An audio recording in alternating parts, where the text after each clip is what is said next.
¿Cómo fue el proceso? ¿Qué contexto tenía Costa Rica, España? Lo primero que hay que entender es que todo el continente, desde México hasta Sudamérica, era dominado por el imperio español, por el régimen reinante, el rey y la reina española.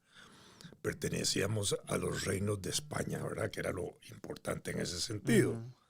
Y en ese tanto, durante casi 300 años, hasta los días de la independencia, desde 1492, cuando los españoles llegan al continente por primera vez, se inicia una doble etapa, la etapa de la conquista y la etapa de la colonia.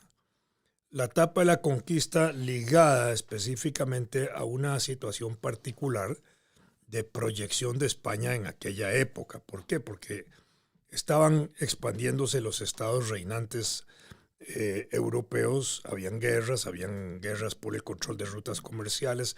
Eso es lo que obliga a buscar una nueva ruta comercial para ir a la India y la China, y ahí es donde se apunta, digamos, Cristóbal Colón, que educado en academias náuticas, conocía de las redondeces de la tierra y de otras cosas importantes, que le hace planificar la ruta para ir a la India viajando por Occidente. Por eso cuando él llega al continente, cree haber llegado a las Indias occidentales, ¿verdad? Porque era dándole la vuelta. Él no tiene noción de haber descubierto una nueva tierra ni de un continente, y muere sin saberlo, ¿verdad? Aunque muera ya por 1509 por ahí, muere sin saberlo. Es Américo Vespucio, otro gran navegante, que es el que tiene noción de la continentalidad, de la grandeza del continente, y porque él viaja así por Sudamérica y él le da la vuelta y él se da cuenta de que eso es una nueva tierra. Y entonces cuando él empieza a describir eso en Europa, los primeros mapas que surgen aparecen como las tierras de Américos, que eran como las tierras de que Américo hablaba. Y ahí se fue quedando el término de América. Pero una vez que en esa expansión de la época, los reinos europeos podían expandirse tanto hasta tanto encontraran la presencia de otros reinos, ¿verdad? Si no encontraban la presencia de otros reinos europeos conocidos para ellos, podían apropiarse de esas tierras, de acuerdo a los conceptos que ellos tenían en esa época. Por eso cuando llegan a América, no se encuentran presencia alguna de Europa, encuentran comunidades indígenas, pero no le pertenecían a nadie. Entonces ellos, ¡pum!, apropian. ¿Por qué? Porque es una etapa en que el desarrollo del capitalismo en ese momento está descansando en la acumulación de metales, oro, plata, etcétera, y en la acumulación de tierras. Es decir, tierra y oro y metales y ese tipo de cosas eran lo que daba poder a las naciones. Entonces, y así se hacían grandes. El rey de España en un momento determinado llegó a darse cuenta de la grandeza de sus territorios, que llegó a afirmar en algún momento que en sus tierras nunca se ponía el sol. Y podía ser cierto. ¿Por qué? Porque el virreinato de México, que es el primero que crean, se extiende por el Pacífico hasta las Filipinas. Y de las Filipinas llega hasta la isla de Taiwán, lo que es hoy Taiwán, que los españoles bautizaron como Formosa, de acuerdo al lenguaje antiguo, que decía hermosa, isla hermosa. Bueno, entonces ya era una cosa gigantesca, y casi toda la parte norte de América y toda la parte del resto del continente. Entonces, más Europa, más España y toda esa cosa, ya eran, verdaderamente era como darle la vuelta al mundo.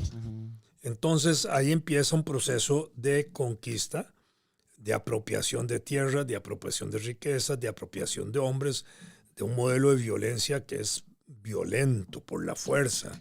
Se imponen las autoridades por la fuerza, se impone la religión por la fuerza, se impone la legislación española por la fuerza, costumbres, usos y tradiciones españolas se imponen ¿contra qué? Contra los usos, tradiciones indígenas, contra la religión indígena, en fin, contra las autoridades indígenas. Todo eso tiende a ser borrado para poder ejercer un dominio. Esa etapa de la conquista tiene también una etapa de resistencia. Los indígenas resisten la conquista, no es que se dejan dominar fácilmente. Colón, cuando llega a Costa Rica en 1512, es bien recibido, pacíficamente recibido. En ese momento no hay un contacto de violencia. Y Colón incluso describe su llegada al Caribe nuestro de una manera maravillosa y linda. Bueno, pero es después que se inicia el proceso de la conquista, cuando entran por el Golfo de Nicoya, después de 1519, cuando entran hasta llegar a Cartago, que es el centro del país, y dominan el centro del país y tienen técnicamente dominado el país en ese sentido. Y al tener dominado el país, ya inician lo que pasa el proceso de la colonia. Mientras hay resistencia no podían hacer eso, pero ya una vez que controlan el país, entonces sí dan un proceso de colonia donde tienen que abordar, digamos, su estancia, su fijación, el trabajo de la tierra, y lo que los indígenas producían para sí, ahora empiezan a producirlo para otros. Y empieza también un proceso de comercio con España desde ese punto de vista, y una organización española que se va a imponer hasta los días de la independencia. A medida que los españoles conocen el territorio, se dan cuenta de su grandeza y entonces lo fragmentan en dos virreinatos. Primero el Virreinato de Nuevo México y el Virreinato de Nueva Granada, el de Colombia. Después meten el de Perú y después el del Río de la Plata, ¿verdad? Son 4 virreinatos en total. Pero que iban conociéndolo, entonces iban dividiéndolo, porque al dividirlo tenían una mejor capacidad de administración territorial, una mayor capacidad de dominio también, claro, y de sometimiento a las comunidades indígenas. Y al mismo tiempo, eso fragmentado a lo grande. Cuando es solo el virreinato de México, ¿verdad?, que llegaba de México hasta Costa Rica, entonces a medida que lo van conociendo, también lo van dividiendo. Capitanías generales, gobernaciones, intendencias, provincias, audiencias, un montón de formas administrativas que usaron, a cargo de las cuales siempre pusieron funcionarios. Desde un virrey, ¿verdad?, que era como un vicepresidente, gobernadores, capitanes generales, intendentes, auditores, en fin, distintas formas de autoridades, gobernadores también. En fin, metieron autoridades y detrás de cada autoridad metían también la par. El cura, el militar, etcétera, ¿no? El recaudador de impuestos, todo lo iban multiplicando para poder ejercer un control. Bueno, así desarrollaron la conquista y el proceso de la colonia que se da en esa dimensión, de esa forma, ¿verdad? Entonces, los españoles hacen una división político-administrativa para ejercer dominio territorial y dominio de población y ejercer poder, obviamente. Y en ese tanto también hacen una división social, lo que eran españoles y lo que no eran españoles. Y los españoles tenían una doble categoría, los que nacían en España, que terminaron llamándose peninsulares, y los que nacían en América, que terminaban llamándose criollos, ¿verdad?